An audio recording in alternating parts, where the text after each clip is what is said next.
Hello, I'm Josh's dad, and there's a lot of rumors going around, so I wanted to make a video for Josh. Wait, I saw this guy died today. JFC Cobra? Is this it? JFS? Oh, King Cobra. Who is this guy? Wait, let's read. Born on March 26, 91 in Casper, Wyoming. When he was an infant, his mother stopped feeding Joshua breast milk and used baby formula instead, which caused bleeding of the rectum. Wait, is this a troll wiki? That is true? How does formula cause bleeding of the rectum? And why would that even be in here? This is a noteworthy piece of information to put in the... No, this is the main YouTube wiki. Joshua began making YouTube videos in 2011 about his daily life. He began in his father's basement before moving out into his own apartment sometime in late 2012. When Joshua was 19, he met a woman named Stephanie while attending Job Corps, and they began dating. Stephanie and Joshua broke up in 2014 after they both cheated on each other. Based Willie Mac Show. Wait, how do you think multiple people run this Yeet account? Oh, here it is. I saw this morning. Yeah, me and Dan run it. Hello, I'm Josh's dad, and there's a lot of rumors going around, so I wanted to make a video for Josh. I went to Josh's house yesterday to take him to the doctor, and when I got there, he was sleeping. I tried to wake him up. He was not responsive or breathing. I realized that his lips were blue, and I tried to revive him. But he was already dead. I got on today to delete all of his social media. He's like CWC era cow. What does CWC stand for? Because fuck you. Is how I'm feeling. But I realized that would not be fair to his fans. And it's certainly nothing he would want. Chris Chan adjacent. Oh. As you all know, Josh was harassed and bullied terribly his whole life. Was he friends with Chris Chan, or was it just like in that era? I mean, from the time he was 3, it was just nonstop. It's like he had a neon sign that said, "Please pick on me." And for some reason, so many people on this earth felt that picking on him was okay. That just because it's him, it made it all right. He has nothing to do with him. That he didn't matter. But he did matter. And I want to thank all his fans because you made him feel like he mattered. And it made him feel very special. And he lived for you guys. Do we have any idea on what happened? I'm creating a brand new KingCobraJFS fangirl merchandise on my customized girl. He was a fucking alcoholic? Sure, but how old is an average alcoholic dying? What, of like cirrhosis of the liver at 34? He's been really sick the last couple of days? Oh, okay, I don't know. Apparently ate a 2 days old Wendy's that a fan delivered to him that sat outside in the heat, and then he got super sick. Can you even get... Can you get food poisoning from fast food? Didn't they do like an experiment where they let like where they put like a McDonald's cheeseburger like in a thing for like a year, and it barely even molds or whatever because the stuff is so, not to shut in McDonald's, but it's not conducive to the preservatives and all that shit, make it hard for anything to grow on. I don't know if that's true. I don't know. No, don't do that. I'm not advocating for that. Okay, it's the Cobra Angel official t-shirts because this is how I see it. If you're a female fan, you're a Cobra Angel. If you're a female fan, you're a Cobra Angel. If you're a female fan, female Cobra Angel, like fallen angel kind of thing. If you're a female fan, that's how it is.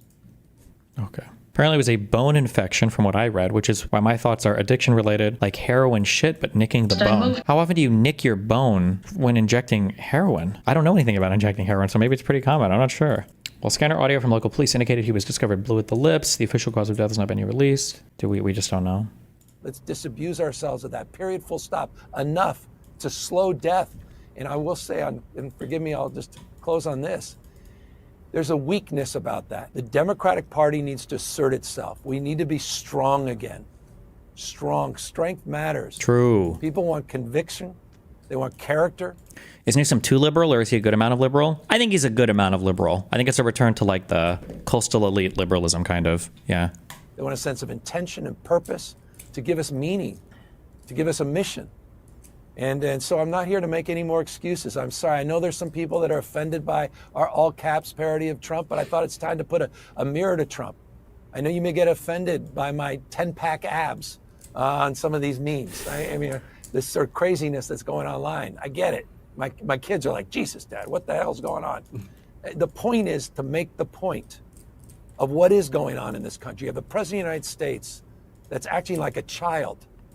Why does that say not like social democrats? They aren't socialists. My appetite and my tolerance for all of the social everything is just at zero now. I have nothing. Until the political landscape changes more, I'm just on a big liberal binge. It's a liberal or bust. Anybody that identifies that has like socialist or social anything anywhere in the name, I just don't trust it anymore. And you've got the chatbots on Fox that repeat 24/7 and are weaponizing his grievances, attacking vulnerable people, traumatizing communities. We need to stand up, all of us, at this moment. Less judgment, more fortitude. Meet this moment, not for ourselves, but for each other, for this country. And this is a red line. They're not just changing lines of map. This is about raw power. This is about rigging the election. This is about ending the enduring values, the principles that define the last 249 years of our democracy. So forgive me for being intense about this, but I am, man. This is it. And there's no do-over if we screw this up. And so we're counting on everybody watching. And I'm grateful for the opportunity to engage you and share where we are at this stage. But it's November 4th that's going to matter. And that's why we need everyone to help us get this over the line. Based. What is this? Governor Newsom to sign partnership with Denmark. Wait, what is this? Is that even possible? I thought states can't do trade on their own. Isn't that like, that's exclusively in the purview of the federal government? I don't know. I don't know if this is a troll or... Will you ever retire from online politics and move to full-time gaming? Does this, doing this shit for so many years can't be good for your brain? I can endure anything. I don't care. Fuck it. I will say I am currently more and more impressed by what Gavin Newsom is doing. Yes! And for a very simple reason compared to other people. One thing I think that has become a problem in the culture of the Democratic Party is it is highly risk averse. Yes! But I hope he hits on this. Not just risk averse for no reason, but risk averse for good reason. Because when you're on the left, when you do something, you are not only exposing yourself to attacks from the right, you are always going to be attacked from the left as well. That's the issue. That's the issue. Is why would you take any risks on the left? I joked before where I was like, Kamala, but I remember like a year ago, or it might have been right after the election when Kamala lost. I said, when people talk about Kamala going on Joe Rogan, the difficulty is that not only does Kamala have to go on Joe Rogan and fight with Joe Rogan's not going to go easy on her. She's going to get slaughtered by everybody on the right, but then everybody on the left is going to attack her too. Like everywhere you go as a liberal, you're fighting on all three fronts constantly. You're fighting all the right, you're fighting your own party, you're fighting to the far left of you, and you're fighting the lay centrists on every single platform you go on. People in it, the leaders in it, are unwilling to do things that might make people mad at them. They're we need to thread the needle on this point. I don't know if thread the needle. You need to hammer home on this point. Unwilling to choose. That it's because of all of the fighting from the left. It is all of the attacks from the left as well. It's too much. Strategies that have possibly a high potential payoff and a high potential risk. And because what he's saying there, that high potential risk he's sitting in it, right? I don't know if he's aware of it or not. On the right, there is no risk. There's no risk. Trump cannot give a bad interview. Trump can't give a bad interview. I joked about this for if Republicans shit their pants, or I'm sorry, if Trump shit their pants, like Republicans would do it in solidarity. Trump had his little stare moment here, which nobody cared about, by the way. Nobody talked about this. The media had nothing to say about this. Maybe there was like 2 seconds of it.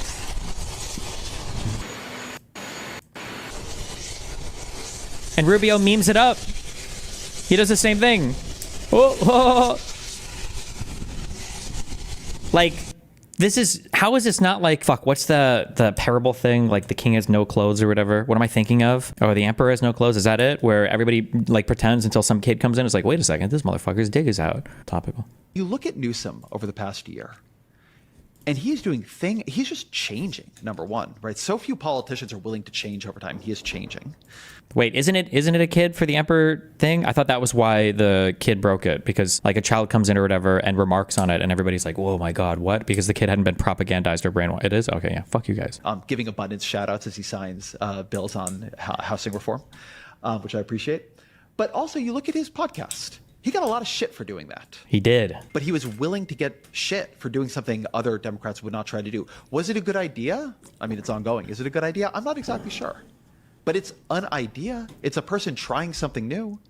What he's doing with redistricting, where he's stepping out where a lot of Democrats wouldn't and saying, look, if they are going to do this, we're going to fight fire with fire. We are not going to lay down and play dead for it. We don't want gerrymandering to work like this, but if they force us, we will respond in kind. And again, he's put himself at the center of the conversation. When he was going and debating DeSantis with Sean Hannity moderating on Fox News, one thing Democrats have to become is less afraid. I mean, you've been a politician. You know this better than me. Voters, they're not all policy wonks, but they can sure as hell not all policy wonks. None of them are policy wonks. Smell fear. I don't know why she lost her election, right? Is she anything? Like, what does she even do right now? I don't know why she tweets so much or what. God, I hate this person. Everything she tweets is horrible. This is the one who lost her election as progressive and she like blamed the Jewish donos on the other side, right? Even though she like outraised her opponent 2-1 and still lost. Ugh. And smell caution. And smell when you're not telling them what you really think. And you watched, the last crop of National Democrats sit on a podcast or do something unstructured, and you could feel the fear oftentimes. You could watch them, like the thing they actually thought flicker across their face, and they tell you something else. And it doesn't work, not in this media environment, not Cenk endorsed her, no surprise. In this era. I will say I am currently more and more... Trump supporters when they find out what tourism is. Okay. Cringe.